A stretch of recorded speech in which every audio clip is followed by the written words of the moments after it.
Thank you for listening to the Danielle Norwood Show on 580 WIBW and FM News 104.9. A lot of my listeners already know that I grew up in the heart of Kansas, where I spent my childhood years during the early 70s and 80s. Because I grew up in a strictly religious household, the only thing that I could listen to in terms of music was on AM radio, and some of the country hits crossed over at that particular time. And I could also watch certain family TV shows like Hee Haw and Popco's The Country. And fortunately for me, I grew up during the time of the Oak Ridge Boys.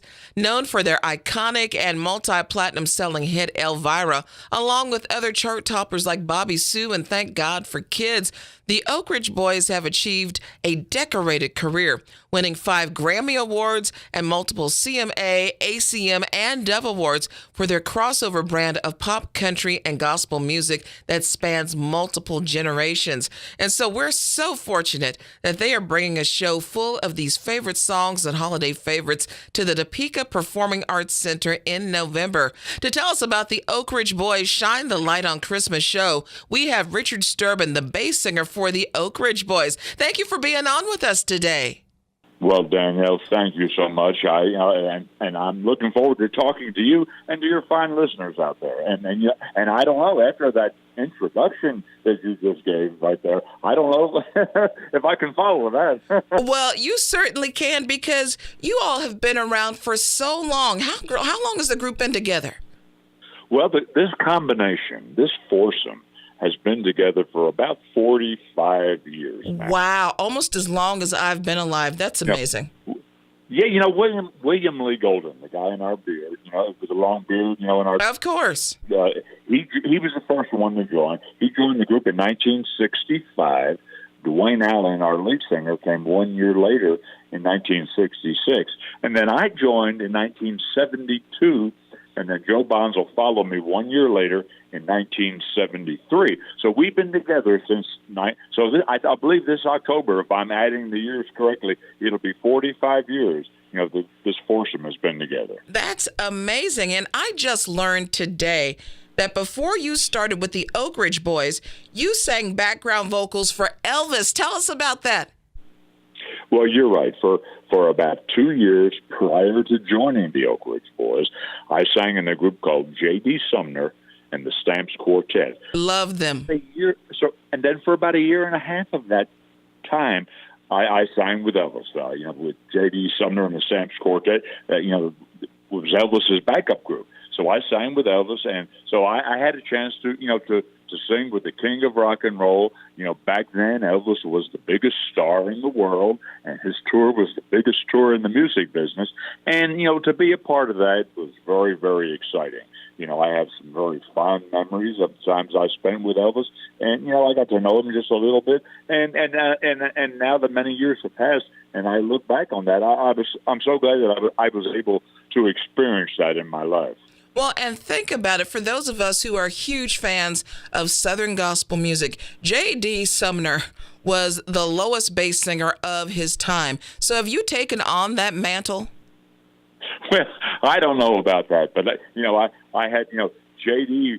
was kind of a hero of mine, and when he hired me, actually, to take his place, it was like almost a dream come true for me, and he was certainly an influence on me during that period of time when I worked with the Stamps Quartet, and he was almost in some ways like a second father to me, and so he definitely has a special place in my heart. I don't know that there ever will be anybody any lower than J.D., though. He is still to this very day in the Guinness Book of World Records as recording the lowest note ever recorded. So I think that's a record that it will probably stand. But think about him passing the torch to you. That's pretty amazing. Well, it was, and that was an amazing period of time in my life. Here I was singing with Elvis, the king of rock and roll, but I was also standing right next to one of my heroes, J.D. Sumner. So it was a pretty special time, to say the least. Well, you've written a book about your life so far. Tell us about it. Well, as I told you, before I joined the Oak Ridge Boys, I signed Elvis, and over the years, people, would continually ask me after people would find out that I used to sing with Elvis, the very next question is, what was Elvis like? Mm-hmm. Tell me, what was it like working with Elvis? Tell me some Elvis stories. So I spent so much time talking about that I decided one day, maybe I ought to write some of this down. I do not pretend to be a writer. I'm not a writer, but I wanted to write this down. So I got together with a very good friend of mine, a gentleman named Steve Robinson. He's a great writer, and he's probably the best Elvis historian that I think I know. And we got together, and he agreed to work with me, and it took us about a year to put this whole book together, and I think it came out fairly well. It's a very interesting read. I think if you're an Elvis fan, there are great Elvis stories in the book. If you're an Oak Ridge Boys fan, there's great Oak Ridge Boys stories in the book. But it's also really my personal story as well, and you get to know me just a little bit better. So if anyone's interested, the book is called From Elvis to Elvira. It's available in most places where books are available. You can download it, at Amazon, or you'll go to oakridgeboys.com. You could buy it that way, or you can wait till we come to town and you can buy it from us. But it's called From Elvis to Elvira, and like I say, I think it turned out fairly well, and it's a pretty interesting read. Well, I'm certainly looking forward to reading it. And of course, maybe some of our lucky listeners will get a chance for you to autograph it. So make sure you buy your copy. Well, that sounds good. I'll be glad to do just that. The Oak Ridge Boys have remained relevant all throughout the decades. To what do you attribute your longevity? Well, I think, Danielle, I think there are several factors, and I think first and foremost is the fact that we love doing what we do. That has not, we've been doing this for a long time, but it has not gotten old. Mm-hmm. We still look forward every night, when we're on tour, to taking our music live on stage to our fans and to our audiences. That has not changed over the years. We are still having fun doing this. So I think that's very, very important. I think also over the course of the years, we've become the very best of friends. We've developed a special relationship between the four of us. We actually like each other, believe it or not. And that's amazing, too, because you hear a lot about bands and infighting, but that's not going on with you guys. That is not going on with the Oak Ridge Boys. You're right about that. And each guy in the group is really different. Each guy brings something totally different to the table, so to speak. But we respect that between the four of us. And I think over the years we've become the very best of friends. And I think we all realized a long time ago that we need each other. So we pull together, as a team. We are a true brotherhood. So I think that's important. The relationship that exists between the four of us.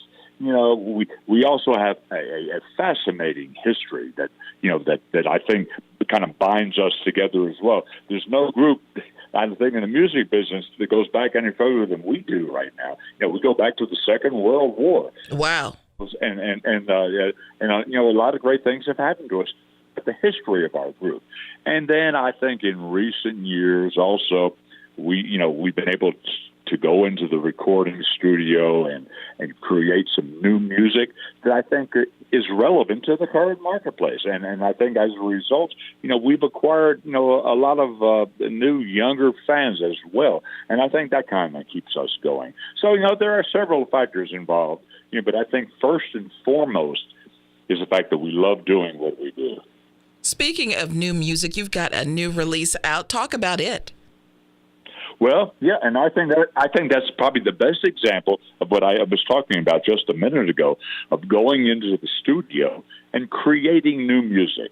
There's kind of an interesting story. It goes back, to about 3 years ago when we were honored by being inducted into the Country Music Hall of Fame. What a special honor that was and still is for the Oak Ridge Boys. Elvis is in the Country Music Hall of Fame. Johnny Cash is in there. Dolly Parton, George Jones. The list goes on. And for the Oak Ridge Boys to be a part of that family is so special. And what a tremendous honor. After we were inducted into the Country Music Hall of Fame, we kind of got together and we said we wanted to do something special to commemorate the fact that we're now in the Country Music Hall of Fame. So we talked amongst ourselves, and we remembered about 10 or 11 years ago working with Dave Cobb on a project called The Boys Are Back. It became a very critically acclaimed album. He took us down some roads musically that we had never traveled before. So we decided we wanted to maybe see if he'd be willing to produce a new project on us. And to try to make a long story short, he agreed to do just that. But he has become in such demand in Nashville that we had to kind of wait our turn, so to speak. We had to kind of get in line. But finally he called us, and he said, I'm ready to work. He says, I have some ideas, and I have a vision for this project. So he said, let's get together and have a meeting and have some lunch. So we did just that. We had lunch with him, and on that day he told us, I want you guys to think of Elvis. I want you to think of maybe Jerry Lee Lewis, maybe Ray Charles, some of these old rock and roll guys, and maybe even some of the old blues kind of guys. And he says, and what was it about those guys that made them special? He said, it's the same thing that makes you guys special. He says the first singing they ever did was in church, was gospel music. So he said, I want to do a project with you guys. It does not have to be all gospel. A lot of it will be, but we want to do a project that kind of taps into that feeling and that attitude of going to an old-time revival meeting, a church meeting. And so that's what we did on this project. It's not all gospel. A lot of it is. A lot of it's the old hymns that we grew up on, in church and in Sunday school. But the most important thing is we kind of, trying to adapt that feeling and that attitude of being in church and sitting in a pew at a revival meeting. And so the album came out to be like a cross between old-time rock and old-time rockabilly and shouting gospel. That's probably the best way I could put it. And we're very excited about it. It's called 17th Avenue Revival, and been out for a few months now. And the music is affecting a lot of people. It's really a very special project for the Oak Ridge Boys, and it was a tremendous honor for us to work with Dave Cobb. He's probably, the hottest producer in Nashville right now. He does all of Chris Stapleton stuff. He's done the Zach Brown Band, Jason Isbell. The list goes on and on and on. And he produced this project, and we're so proud of it. We really are. Will you be doing several of those cuts at the concert? Well, yes, we will be. When we come to Topeka, it's going to be our Christmas show on the Light on Christmas tour. And a lot of the show will be Christmas music, of course. But we are still going to do some of our regular music. Quite often, when people find out, our Christmas show is coming to town, the very next question usually is, what will we, even though it's Christmas, will we still hear Elvira? Well, yeah, the answer to that is yes, you will. Well, I'm excited about that. You will hear some of our hit songs, including Elvira, certainly. You definitely will hear Giddy Up, Om Papa, Mama. That will be on the show. But we're going to do some of this new music as well from 17th Avenue Revival, because we're excited about this new music, along with a complete Christmas show. That I think over the course of the years we've kind of become known for our Christmas music as well, and and this will, believe it or not, will be our 29th annual Christmas tour, and we're excited about the fact that we can bring it, to Topeka.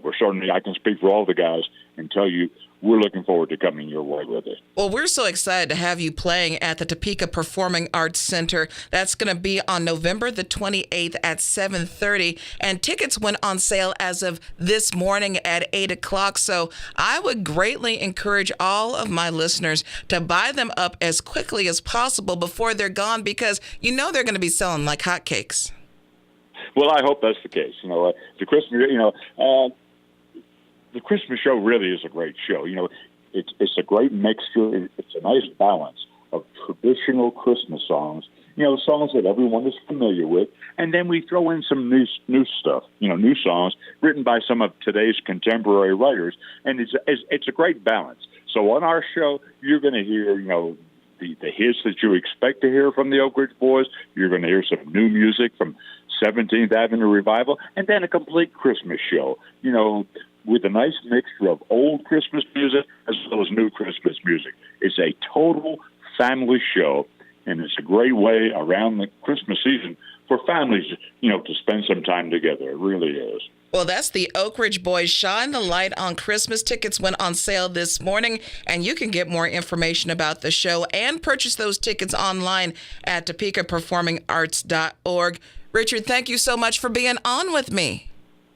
Well, Danielle, thank you so much for doing this for us.